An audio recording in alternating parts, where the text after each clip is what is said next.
నాడు తెలుగు సినిమా పరిశ్రమలో ఎన్టీఆర్, ఏఎన్నార్ల హవా నడిచే కాలంలో కూడా ఓ కుర్రాడు సినిమాలలో తెగ మెప్పించాడు.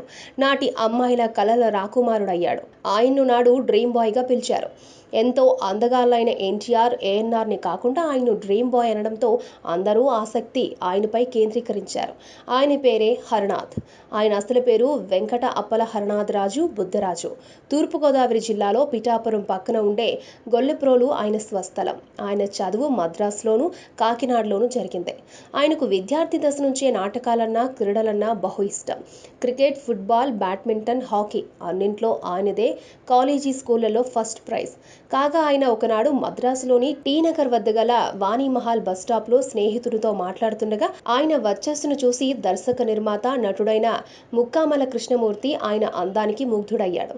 ఆయన ఎన్టీఆర్ లాగానే ఆజానుబాహుడు, స్ఫురద్రూపి, ఎంతో అందగాడు కావడంతో ఆయనను తాను తీస్తున్న ఋష్యశృంగంలో వేషమిచ్చాడు. వాస్తవానికి ఆయన విమాన పైలట్ కావాలని మద్రాసులో ఉన్నాడు. అనుకోకుండా నటనలోకి అడుగుపెట్టాడు. ఆ తర్వాత ఆయన అడగకుండానే మా ఇంటి మహాలక్ష్మిలో అవకాశం వచ్చింది.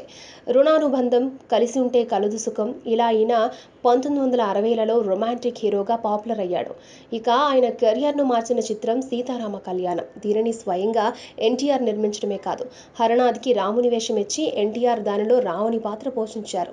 అమరశిల్పి జక్కన్న, లేత మనసులు, చిట్టి చెల్లెలు, ఆడజన్మ, మా ఇంటి దేవత, భీష్మ, పాండవ వనవాసం, అభిమన్యు వంటి పలు చిత్రాలలో నటించి స్టార్గా ఎదిగాడు. భీష్మ చిత్రంలో శ్రీకృష్ణునిగా నటించాడు. శ్రీరామకథ చిత్రంలో మరోసారి రామునిగా, ఇలా ఎన్నో చిత్రాలలో చేశాడు.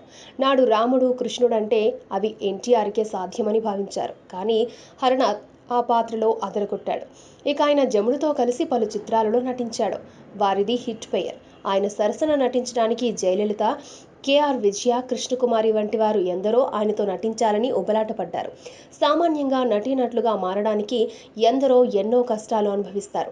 సినిమా ఆఫీసుల చుట్టూ నిర్మాతలు, దర్శకులు, సినిమా స్టూడియోల చుట్టూ కాళ్ళరిగేలా తిరిగేవారు. ఇక స్టార్డమ్ అనేది చిన్న విషయం కాదు. దానికి మొహాన రాత కూడా రాస్తుండాలి అంటారు. కానీ హరనాథ్ విషయానికి వస్తే ఆయన ప్రయత్నం చేయకుండానే నటునిగా అవకాశాలు వెతుక్కుంటూ వచ్చాయి. స్టార్డమ్ను కోరుకోకుండా వచ్చిపడింది. డ్రీమ్ బాయ్, రామునిగా, శ్రీకృష్ణునిగా మెప్పించాడు. ఇక ఆయన తెలుగులో దాదాపు 120 చిత్రాలలో, తమిళంలో 12 చిత్రాలు, కన్నడ, హిందీ భాషల్లో ఒక్కో చిత్రంలో నటించి అన్ని భాషల వారిని అలరించి మెప్పించాడు. ఒకానొక సందర్భంలో ఆయన ఎన్ని చిత్రాలు చేస్తున్నాడో, ఎంత డబ్బొస్తుందో కూడా లెక్క తెలియని పరిస్థితి ఏర్పడింది. దాంతో ఆయనని చక్కదిద్దేవారు, గాడ్ ఫాదర్లు లేకపోయారు. దానికి తోడు ఆయన పూర్తిగా మద్యానికి, సిగరెట్లకు బానిసయ్యాడు. ఎప్పుడూ తాగేసి ఉండి సిగరెట్లను కూడా ఒకటి వెనక ఒకటి వెంటనే కాలుస్తూ చైన్ స్మోకర్ అయిపోయాడు. నాడు ఆయనను ఎన్టీఆర్ పిలిచి, నీకు మంచి కెరియర్ ఉంది, దానిని చెడగొట్టుకోవద్దు, ఆ వ్యసనాలను మానేయమని చెప్పడంతో అలాగేనని చెప్పి ఆయన చూడకుండా దొంగచాటుగా మద్యం తాగడం, సిగరెట్లు కాల్చేవాడు. ఆయన నుండి వచ్చే వాసన చూసి ఆయన మరలా యథాప్రకారం చేస్తున్నాడని ఆయనతో పాటు ఎన్టీఆర్కి కూడా తెలియడంతో ఇక ఎన్టీఆర్ ఆయనను పట్టించుకోలేదు. సినిమా షూటింగ్లకు సరైన సమయానికి వచ్చేవాడు. ఎప్పుడో మధ్యాహ్నం వచ్చి ఫుల్గా తాగేసి సెట్స్లోనే పడిపోయేవాడు.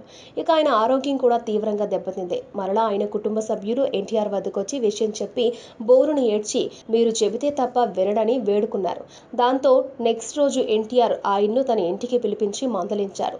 చివరకు హెచ్చరించారు. కానీ ఆయన అలవాట్లు మానలేదు సరికదా, మరింతగా అలవాట్లను పెంచాడు. దాంతో ఆయనతో సినిమాలు చేయాలంటేనే దర్శక నిర్మాతలు భయపడి పారిపోయి వేషాలు ఇవ్వలేదు. ఎవరైనా చెయ్యమని అడిగితే అడ్వాన్స్ తీసుకుని షూటింగ్లకు ఎగ్గొట్టేవాడు. ఇదిగో వస్తున్నా, అదిగో వస్తున్నా అని అందరినీ ఏడిపించేవాడు. షూటింగ్కి వచ్చేవాడు కాదు. వచ్చినా తూలుతూ వచ్చి ఏదో నటించేసేవాడు. దాంతో ఆయన స్టార్డమ్కి బ్రేక్ పడింది. ఆయన మా ఇంటి దేవత అనే చిత్రాన్ని కూడా నిర్మించారు. కృష్ణంరాజు హీరోగా వచ్చిన తాండ్ర పాపారాయుడు. ఇక ఆనాడు మూఢనమ్మకాలు బాగానే ఉండేవి. ఆయన ఎదుగుదల చూసి ఓర్వలేకే ఎవరో మందు పెట్టి మద్యానికి బానిసను చేశారు అనే వార్తలొచ్చాయి.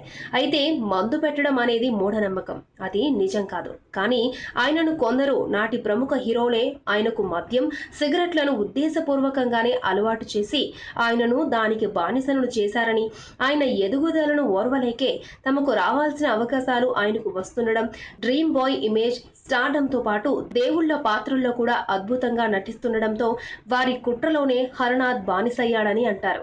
కానీ ఎవరో చెబితే, ఎవరో నేర్పిస్తే నేర్చేసుకుంటాడా? అతనికి తెలియదా? ఎవరూ బలవంతంగా ఆయనకు మందు తాగించలేరు కదా. కాబట్టి ఇది తన చేతులారా చేసుకున్నదే. కాకపోతే కొంతమంది ప్రోత్సహించిన మాట మాత్రం వాస్తవమే అంటారు.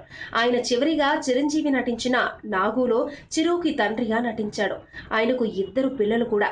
కుమారుడు శ్రీనివాస్ నిర్మాతగా మారగా కుమార్తె తెలుగు సినీ నిర్మాత జీవీజీ రాజును పెళ్లి చేసుకుంది. ఈ వీడియో మీకు నచ్చితే ఓ లైక్ కొట్టండి, మీ ఫ్రెండ్స్ కు షేర్ చేయండి. ఇలాంటి డిఫరెంట్ వీడియోలను మరిన్ని చూడాలనుకుంటే మా యూట్యూబ్ ఛానల్ ను సబ్స్క్రైబ్ చేయడం మాత్రం మరవకండి.